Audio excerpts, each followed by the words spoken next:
Hi hello ಪ್ರೀತಿಯ ವಿದ್ಯಾರ್ಥಿ ಮಿತ್ರರೇ, ಪುನರ್ವಿ ಎಜು ಸಂಸ್ಕರ್ಗೆ ಸ್ವಾಗತ ಸುಸ್ವಾಗತ. ನಾನು ನಿಮಗೆ ಇಲ್ಲಿ ಕೆಲವೊಂದು ಸ್ಟಡಿ ಟಿಪ್ಸ್ಗಳನ್ನ ಕೊಡ್ತಾ ಇದ್ದೀನಿ. ನೀವು ಎಕ್ಸಾಮ್ನ ಬರೀಬೇಕಾದ್ರೆ ಈ ಸ್ಟಡಿ ಟಿಪ್ಸ್ನ ನೀವು ಫಾಲೋ ಮಾಡ್ತು ಅಂತಂದ್ರೆ 100% ನಿಮಗೆ ಒಳ್ಳೆ ಮಾರ್ಕ್ಸ್ ಅಂತೂ ಗ್ಯಾರಂಟಿ ಬಂದೇ ಬರುತ್ತೆ. ಹಾಗಾದ್ರೆ ಏನು ಆ ಸ್ಟಡಿ ಟಿಪ್ಸ್ ಪ್ರಾರಂಭಿಸೋಣ.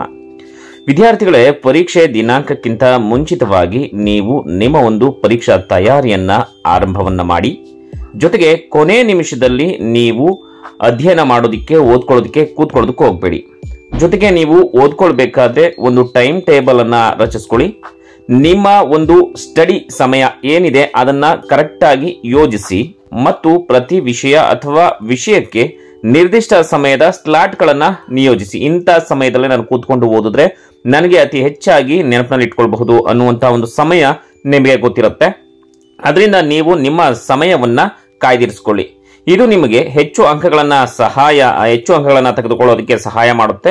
ಜೊತೆಗೆ ನೀವೇನಾದ್ರೂ ಕೂಡ ಅರ್ಥ ಆಗ್ತಾ ಇಲ್ಲ ನೀವು ಓದ್ತಾ ಇರುವಂತದ್ದು ಅಂತಂದ್ರೆ ಅದನ್ನ ನೀವು ನೆನಪಿನಲ್ಲಿ ಇಟ್ಕೊಳ್ಬೇಕಾಗತ್ತೆ. ನೆನಪಿನಲ್ಲಿ ಇಟ್ಕೊಳ್ಬೇಕಾದ್ರೆ ನೀವು ಏನ್ ಮಾಡ್ಬೇಕಪ್ಪ ಅಂತಂದ್ರೆ, ಪ್ರತಿ ಹಿಂದಿನ ಒಂದು ಏನು ಪೇಪರ್ಗಳಿದೆ ಅಂದ್ರೆ ಕ್ವಶನ್ ಪೇಪರ್ಸ್ ಇದೆ, ಅದನ್ನ ನೀವು ಅಭ್ಯಾಸ ಮಾಡಿ ಸತತವಾಗಿ ನಿರಂತರವಾಗಿ ಅಧ್ಯಯನ ಮಾಡೋದ್ರಿಂದ, ಪ್ರಾಕ್ಟೀಸ್ ಮಾಡೋದ್ರಿಂದ ನಿಮಗೆ ಅತಿ ಹೆಚ್ಚಾಗಿ ಒಳ್ಳೆ ಅಂಕಗಳನ್ನ ತೆಗೆದುಕೊಳ್ಳೋದಕ್ಕೆ ಸಹಾಯ ಆಗುತ್ತೆ.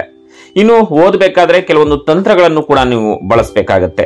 ಏನಪ್ಪಾ ಅಂತಂದ್ರೆ, ನೀವು ಸಾರಾಂಶಗಳನ್ನ ಓದ್ಕೊಳ್ಳುವಂತಹ ಸಂದರ್ಭದಲ್ಲಿ ಅಥವಾ ಬೇರೆ ವ್ಯಕ್ತಿಗಳ ಬಗ್ಗೆ ಆಗಿರಬಹುದು ಅಥವಾ ಒಂದು ಪ್ರಾಬ್ಲಮ್ಸ್ ಬಗ್ಗೆ ಆಗಿರಬಹುದು ಕಲಿಯುವಂತಹ ಸಂದರ್ಭದಲ್ಲಿ ಒಂದಿಷ್ಟು ಫ್ಲಾಶ್ ಕಾರ್ಡ್ಗಳನ್ನ ರಚನೆ ಮಾಡಿಕೊಂಡು ಅವುಗಳನ್ನ ನೀವು ನಿಮ್ಮ ಸುತ್ತಮುತ್ತ ಇರುವಂತಹ ನಿಮ್ಮ ರೂಮ್ನಲ್ಲಿ ಒಂದಷ್ಟು ಕಡೆ ನೇತಾಕಿ ಅಥವಾ ಒಂದು ಗೋಡೆ ಮೇಲೆ ಅಂಟಿಸಿ ಅದನ್ನ ನೀವು ಯಾವಾಗಲೂ ನೋಡ್ತಾ ಇದ್ರೆ ನೀವು ಓದುವಂತಹ ವಿಚಾರಗಳು ಅವಾಗವಾಗ ನೋಡ್ತಾ ಇರುವಂತಹ ಒಂದು ಅಕ್ಷರಗಳನ್ನ ನೀವು ಮನನ ಮಾಡ್ಕೊಳ್ತಾ ಹೋದ್ರೆ ಖಂಡಿತ ನಿಮ್ಮ ನೆನಪಿನಲ್ಲಿ ಉಳ್ಕೊಳ್ಳುತ್ತೆ.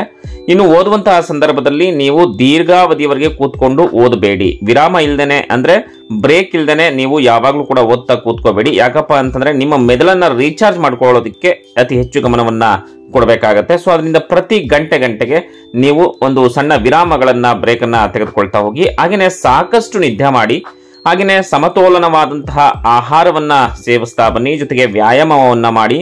ಆರೋಗ್ಯಕರ ದೇಹವು ಆರೋಗ್ಯಕರ ಮನಸ್ಸನ್ನ ಬೆಂಬಲಿಸುತ್ತದೆ ಮತ್ತೆ ಅರಿವಿನ ಕಾರ್ಯವನ್ನ ಸುಧಾರಿಸುತ್ತೆ. ನೆನಪಿನ ಶಕ್ತಿ ವೃದ್ಧಿ ಆಗೋದಕ್ಕೂ ಕೂಡ ಇದು ಸಾಧ್ಯ ಆಗುತ್ತೆ. ಆದಷ್ಟು ನೀವು ಪಾಸಿಟಿವ್ ಆಗಿರಿ. ನೀವು ಓದುವಂತಹ ಸಂದರ್ಭದಲ್ಲಿ ಪರೀಕ್ಷೆಗಳ ಬಗ್ಗೆ ಆದಷ್ಟು ಪಾಸಿಟಿವ್ ಥಿಂಕಿಂಗ್ ಅನ್ನ ಮಾಡ್ತಾ ಹೋಗಿ. ನಾನು ಹೆಚ್ಚು ಒಳ್ಳೆ ಮಾರ್ಕ್ಸ್ ನ ತೆಗಿತೀನಿ, ನಾನು ಚೆನ್ನಾಗಿ ಓದ್ತಾ ಇದ್ದೀನಿ ಅನ್ನುವಂತಹ ಮನೋಭಾವನೆಯನ್ನ ರೂಢಿಸ್ಕೊಳ್ತಾ ಹೋಗಿ.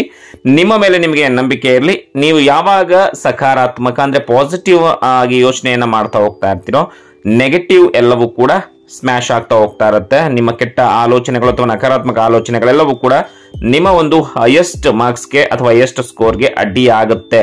ಅದರಿಂದ ನಕಾರಾತ್ಮಕ ಯೋಚನೆಗಳು ಅಂತ ಏನ್ ಹೇಳ್ತೀವಿ, ನೆಗೆಟಿವ್ ಥಾಟ್ಸ್ ಅಂತ ಏನ್ ಹೇಳ್ತೀವಿ, ಅದನ್ನ ಆದಷ್ಟು ಅವಾಯ್ಡ್ ಮಾಡಿ. ಪಾಸಿಟಿವ್ ಆಗಿ ನೀವು ಯೋಚನೆ ಮಾಡ್ತಾ ಹೋದ್ರೆ ಅತಿ ಹೆಚ್ಚಾಗಿ ಅಂಕಗಳನ್ನ ತೆಗೆದುಕೊಳ್ಳಬಹುದು. ಇನ್ನು ಪರೀಕ್ಷೆಗೆ ಸಂಬಂಧಿಸಿದ ಹಾಗೆ ಒತ್ತಡವನ್ನ ನಿರ್ವಹಿಸಿಕೊಳ್ಳೋದಕ್ಕೆ ನೀವು ಅಟ್ಲೀಸ್ಟ್ ಯೋಗ, ಧ್ಯಾನ, ಈ ರೀತಿಯಾದಂತಹ ಒಂದು ವಿಶ್ರಾಂತಿ ತಂತ್ರಗಳನ್ನ ಅಭ್ಯಾಸವನ್ನ ಮಾಡ್ಕೊಳ್ಳಿ.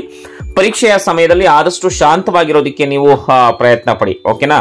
ಇನ್ನು ನಿಯಮಿತವಾಗಿ ನಿಮ್ಮನ್ನ ನೀವು ಪರಿಶೀಲಿಸಿಕೊಳ್ಬೇಕು. ಅಂದ್ರೆ ನಿಮ್ಮ ಕಲಿಕೆಯನ್ನ ಬಲಪಡಿಸುವ ಸಲುವಾಗಿ ಮತ್ತೆ ಮರೆಯೋದನ್ನ ತಡೆಯೋದಕ್ಕೆ ಸಲುವಾಗಿ ಕೆಲವೊಂದಿಷ್ಟು ಟಿಪ್ಪಣಿಗಳನ್ನ ಜೊತೆಗೆ ಅಧ್ಯಯನದ ಸಾಮಗ್ರಿಗಳನ್ನ ನಿರಂತರವಾಗಿ ನಿಯಮಿತವಾಗಿ ಪರಿಶೀಲಿಸ್ತಾ ನೋಡ್ತಾ ಬನ್ನಿ. ಇದು ಕೂಡ ನಿಮಗೆ ಅಗತ್ಯವಾಗಿ ಒಳ್ಳೆ ಅಂಕಗಳನ್ನ ತೆಗೆದುಕೊಳ್ಳೋದಕ್ಕೆ ಸಹಾಯ ಆಗುತ್ತೆ. ಜೊತೆಗೆ ನೀವು ಓದುವಂತಹ ವಿಷಯದೊಂದಿಗೆ ನಿಮ್ಗೆ ಏನಾದ್ರೂ ಕೂಡ ಕಷ್ಟ ಆಗ್ತಾ ಇದ್ರೆ ಅದನ್ನ ಶಿಕ್ಷಕರ ಜೊತೆ ಅಥವಾ ಸಹಪಾಠಿಗಳ ಜೊತೆ ಅಥವಾ ಆನ್ಲೈನ್ ಮುಖಾಂತರ ಅಥವಾ ಗೂಗಲ್ ಮುಖಾಂತರ ನೀವು ತೆಗೆದುಕೊಂಡು ನಿಮ್ಮ ಒಂದು ನಾಲೆಡ್ಜ್ ನ ಅತಿ ಹೆಚ್ಚಾಗಿ ಮಾಡ್ಕೊಳ್ಳಿ. ಜೊತೆಗೆ ಸಾಕಷ್ಟು ನೀರನ್ನ ಕುಡಿತಾ ಬನ್ನಿ. ಸಾಕಷ್ಟು ನೀರನ್ನ ಕುಡಿತಾ ಬಂತು ಅಂತಂದ್ರೆ ನಿಮ್ಮ ಒಂದು ಮೆದುಳು ಕೂಡ ಅದ್ಭುತವಾಗಿ ಆಕ್ಟಿವ್ ಆಗಿರುತ್ತೆ. ನಂತರ ನೀವು ಓದಬೇಕಾದ್ರೆ ಕೆಲವೊಂದಿಷ್ಟು ತಂತ್ರಗಳನ್ನ ಅಳವಡಿಸ್ಕೊಂಡ್ರೆ ಖಂಡಿತ ನೀವು ಅದ್ಭುತವಾಗಿ ಒಳ್ಳೆ ಮಾರ್ಕ್ಸ್ ನ ತೆಗೆದುಕೊಳ್ಬಹುದು. ಈ ರೀತಿಯಾದ ತಂತ್ರಗಳನ್ನ ನೀವು ಉಪಯೋಗಿಸಿದ್ರೆ ನೀವು ನಿಮ್ಮ ಎಕ್ಸಾಮ್ ನಲ್ಲಿ ಟಾಪರ್ ಆಗ್ತೀರಾ. ಈ ಮಾಹಿತಿ ಇಷ್ಟ ಆಗಿದ್ರೆ ನಿಮ್ಮ ಎಲ್ಲ ಫ್ರೆಂಡ್ಸ್ಗಳಿಗೂ ಕೂಡ ಮರಿದೇನೆ ಶೇರ್ ಮಾಡಿ. Thank you.